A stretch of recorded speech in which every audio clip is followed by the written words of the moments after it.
Coming up on Around San Diego, California voters have passed Proposition 50. We take a look at what happens next, especially for Republicans who are about to see big changes in their districts. Plus, the next steps for the city of Poway after a council member facing felony charges was recalled by voters. And air traffic around the country may be significantly reduced if the government shutdown does not end soon. What travelers need to know.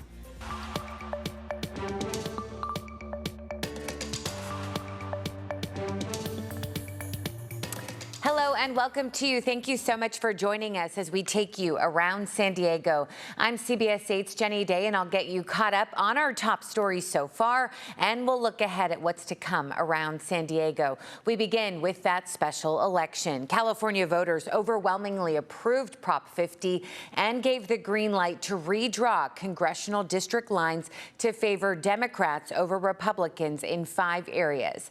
CBS 8's Steve Price talked to political analyst Laura Fink about the message voters sent Tuesday night and the next moves for Republicans in districts that just got harder for them to win. With Prop 50 passing, 5 California Republicans just saw their road to becoming reelected get a lot more difficult. So what are their options? According to a local political analyst, they do have choices, but they may not be happy with any of them. This is what California's congressional districts look like for the 2024 election. Now, under Prop 50, here's what they'll look like for the 2026 election. Locally, Darrell Issa's District 48 will swing from a 12-point Republican advantage to a 4-point Democrat advantage. It's incredibly hard to win when the numbers are strongly against you. And Gavin Newsom designed these districts to be easier for Democrats to win and potentially easy for Democrats to win. CBS 8 political analyst Laura Fink believes affected politicians are now looking for a way out. That could mean retirement for some of them, and it could mean hopping over into a new district and very competitive, difficult primaries. Issa issued a statement saying, in part, the worst gerrymandering in history has a fatal flaw. Voters get to pick their representatives, not the other way around. I'm not going anywhere. I'll continue to represent the people of California, regardless of their party or where they live. It should be noted that Issa doesn't live in the district he represents, opting instead to run in a neighboring one that favors Republican candidates. Yes, Congress is the one office where you do not have to live in the district, and Darrell Issa has taken advantage of that. Prop 50 won't help the rural communities at all. Farmers across the state now fear for their future, saying Republicans tend to better understand their issues and are more apt to fight for their survival. Good representatives engage, whether they're Republicans or Democrats, with the interests of their constituents. So it's the Democrats' job to go meet the farmers where they're at. A CBS News poll shows the #1 reason Californians voted yes on 50 was to oppose Donald Trump. Unless that changes, Fink believes Republicans could be in for another long night next November. I would say Republicans have the wind in their face. Steve Price, CBS 8. And right now, the Republicans are suing after Californians overwhelmingly did approve Prop 50. A new lawsuit is challenging the ballot measure's constitutionality. The suit was filed by State Assemblyman David Tanjipa of the Fresno area and 18 district voters. They argue the new maps improperly use voters' race as a factor. They want a judge to block the new maps and keep California's current maps in effect for next year's midterms. The question before the courts will be, which maps are the voters going to be voting on in 2026? The attorneys say they are pushing for a decision to be made prior to the 2026 candidate filing period, which starts next month. And a Poway City Council member who is facing multiple felony charges is resigning after a landslide recall vote. The citizen-led recall effort started when Tony Blaine was accused of threatening fellow council members, attempting bribery, and misusing law enforcement to silence critics. He faces felony charges and is due back in court in January. CBS 8 reached out to Blaine multiple times, but we are told he's deployed overseas with the U.S. Army Reserves. Mayor Steve Voss says Blaine could have saved the city hundreds of thousands of dollars if he listened to the community and had resigned earlier. Too little, too late. It rings hollow after 80% of the voters say you're gone. District 2 voters will choose Blaine's replacement in a special election costing $300,000. The earliest an election could be held is February. The council will meet then to set that specific date. And thousands of flights a day could be canceled in what the Department of Transportation is calling a proactive safety measure. Air traffic may be reduced by up to 10% at the nation's 40 busiest airports. CBS News is reporting that San Diego International is one of those airports affected, but we are still awaiting official word from the FAA. The decision was prompted by ongoing air traffic control staffing shortages and mounting airport delays due to what's now the longest government shutdown in U.S. history. Speaking of, food assistance programs continue to feel the impact of the shutdown. Some families say their EBT cards are running dry after benefits did not fully load at the start of the month. In an effort to help during these uncertain times, I took our questions about CalFresh or SNAP benefits to the experts. 400,000 San Diegans, families, veterans, and seniors all rely on federal funds to put breakfast, lunch, and dinner on the table. However, amid the government shutdown, those payments are on pause indefinitely. I've been studying this for more than a decade, and I'd say that this situation is unprecedented. It's truly devastating and shocking to me that we've let it get to this point. Well, it could end up in a court battle. The USDA is set to reimburse the paused payments once the government reopens, but we don't know how long the shutdown will last, and contingency funds that are available right now are not being used. The USDA in the past has drawn on contingency funds in similar situations, so this is a choice that they're making not to do this. They've been ordered to. I hope that they will. 1 in 8 Americans rely on federal food assistance. Two-person households get an average of $332 a month, while families of 4 are currently out approximately $574. While many SNAP recipients work full-time, the majority are children, seniors, or people who can't work due to a disability. Generally, people who receive SNAP would make within 130% of the poverty line. So that's about $42,000 for a family of 4. If you happen to have money left over from October, it can be rolled over. But until families in need are paid, food pantries are filling the gaps. In San Diego, it's an estimated shortfall of 16 million meals just in November alone. We repeatedly hear that parents skip meals to ensure their kids have enough. People would be resorting to eating just like ramen and hot dogs again and again, nothing else. There's been lots of survey, quantitative, nutritional, public health research that also shows that when the government expanded SNAP, it made a lot of things better. It improved people's health. It improved mom's mental health. Kids did better in school. As for new applications or renewing benefits amid the shutdown, you still need to file paperwork on time. Working for you, Jenny Day, CBS 8.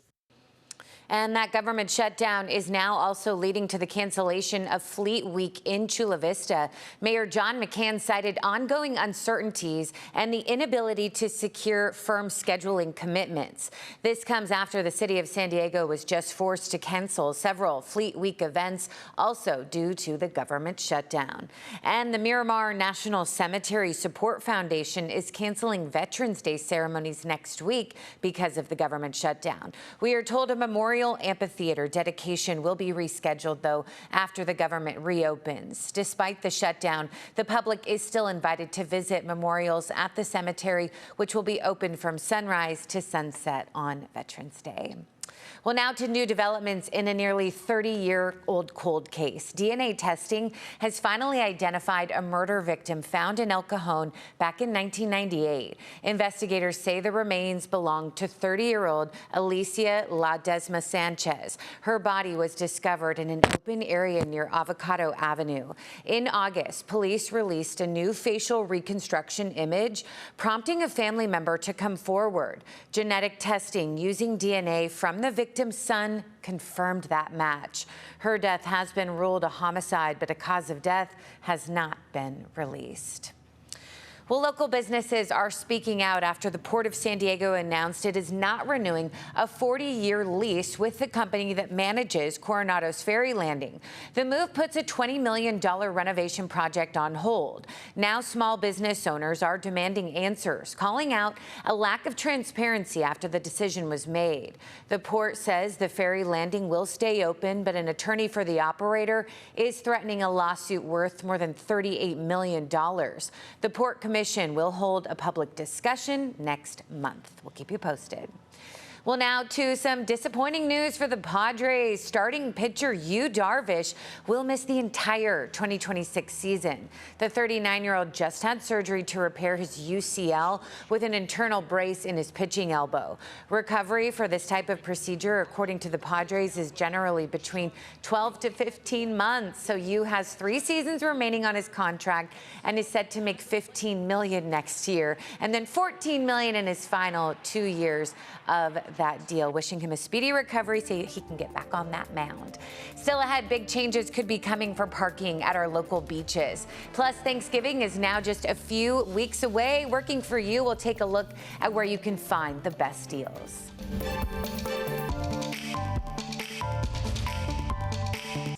Welcome back. A day at the beach could get a little more expensive. The city of San Diego is considering adding paid parking at beaches and bays. The Office of the Independent Budget Analyst suggests the parking fees only apply to tourists and visitors and would continue to be free for residents. The full council will discuss budget priorities and ideas for new revenue on November 18th. That will then go to the mayor to prepare for the next budget. Well, a controversial proposal for a fuel transfer station in National City is not moving forward. The city council rejected it after residents protested, saying it would increase lung-damaging diesel pollution near a school. A planning commission had already voted against the proposal from Texas-based USDG. Now the council denied their appeal. And we are also learning new details about a lawsuit filed by the Sierra Club challenging the San Diego County Board of Supervisors' recent approval of the Harmony Grove Village South development. The environmental group says the more than 450-unit housing project near Escondido sits in a high fire risk area and would have only one 2-lane evacuation route in for up to 1,000 vehicles. Supervisors signed off on the project last month following years of legal fights unrelated to fire safety issues. And right now, RV owners say they are racking up thousands of dollars in tickets for parking overnight near Mission Bay. But many we spoke with say that they have nowhere else to go. So since July, San Diego police have been enforcing the oversized vehicle ordinance, which bans RVs and large trailers from parking in certain areas in the city of San Diego between 2 and 6 a.m. Each ticket costs $173. Police say before they hand out a ticket, they do direct people living in their vehicles to safe parking lots with restrooms and outreach services. However, tickets can still be issued even if those lots are not full. One RV owner tells us the fines are devastating. Going to be some level of enforcement for some people that are not going to do it because we need other people to be able to access the beach, but there also is going to be a level of compassion. When they do that with tickets, that takes away from my food. Yeah, a rally protesting the ticketing was also held earlier this week. Well, Thanksgiving now just a few weeks away, and we are working for your wallet as well, helping ensure that that big meal does not take an even bigger bite out of your budget. So the U.S. Department of Agriculture says wholesale turkey prices are up about 40% this year. The main reason for that is the bird flu and how it's led to fewer turkeys. Other food price hikes are being blamed on a variety of factors. Can have an impact. The crops can have an impact. Quality, quantity, sourcing, all of that can impact what that is. So Aldi has a holiday meal deal that can feed 10 people, which includes a 10-pound turkey, side dishes, and ingredients for pumpkin pie, all for $40. Walmart has a similar deal for the same price. If you choose to shop somewhere else, experts suggest shopping early to get the best deals. And still ahead, a popular rideshare without a driver when this autonomous service is coming to San Diego. Thank you so much for staying with us as we continue to take you around San Diego. So we want to know, would you ever take a ride in a car with no one behind the wheel? Pretty soon you will have that chance. Waymo, an autonomous rideshare service, is officially coming to San Diego with plans to service the city next year. They are already operating in 5 major cities, including San Francisco, LA, and Phoenix. Waymo cars came to San Diego earlier in the year with human drivers mapping local roads, stop signs, and crosswalks. If they're safe, coming to San Diego would be great. I'm a little skeptical, but I really would like to try it. I just hope that nothing happens. Certainly. So yeah, Mayor Todd Gloria says he does support the move, adding that new transportation technology could help make travel more accessible, sustainable, and connected. All right, well, aqueduct repairs were supposed to fix a problem in Escondido, but residents there say the work has created an even bigger issue. It's led to months of frustration over a road closure that has dragged on for nearly a year. CBS 8's Vanessa Paz went to the San Diego Water Authority for answers in this On the Move report. For months, Harding Street in Escondido has been a one-way headache. Cones, closures, and congestion have turned what was supposed to be a quick fix into a nearly year-long frustration. I called the city, Escondido, and emailed them. They were very cooperative, but they said that's really San Diego's problem because they're the aqueduct water part of it. Adrian Tejada has lived here for more than 2 decades. He says nearby businesses, neighbors have been feeling the squeeze. It used to be two-way traffic, and my concern is for not only for residents, but closes off Aldi's, shopping area. So there's only one way to come in. Since January of this year, Harding Street has been closed to southbound traffic over the Escondido Creek with Rose and Ash serving as alternate routes, causing a bottleneck for drivers. After Adrian's concerns, we reached out to the San Diego County Water Authority for answers. Grace Sevilla, the agency's communications supervisor, says the work is part of a much larger water rehabilitation effort, upgrading 21 miles of pipeline across San Diego. This is one of 99 work sites that we have to extend the life of our water delivery system. So this is our drinking water, our irrigation water, just the water that we all drink and use every day. Crews are rehabilitating the first aqueduct, a massive tunnel built after World War II that carries Colorado River water into San Diego. It's really the liquid lifelines for our whole San Diego region. The project includes connecting 2 underground chambers and adding new air passages, improvements that make the pipeline safer and cleaner for workers. The Water Authority says it kept neighbors informed through mailers, town halls, and business outreach. We tried to get the word out as much as possible about what was going to be happening here and the duration and all that. And so people have been really good about it, and we're just so grateful for their patience. Officials say the project is now back on schedule, expected to wrap up in November, followed by street restoration on Harding. Still, some residents say communication could have been better, especially when months passed without visible progress. Adrian says he'll continue to wait, just not forever. Well, they did tell us they're planning to open everything back up in a month. Oh, cool.